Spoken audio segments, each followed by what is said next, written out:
دعونا ننسى اخطاء الماضي ونعمل اخطاء جديده. انا يا ابني نمبر 1 من وانت يالا لسه في كي جي 1.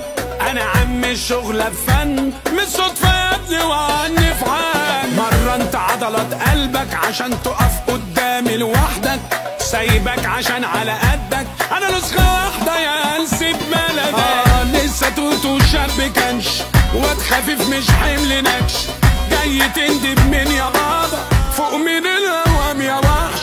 اخوك بنفسه مش بحد وانت لسه مستجد، لو تكتر جني يحضر مني تزعل ياض بجد، عشان اجمد واحسن واتقل منك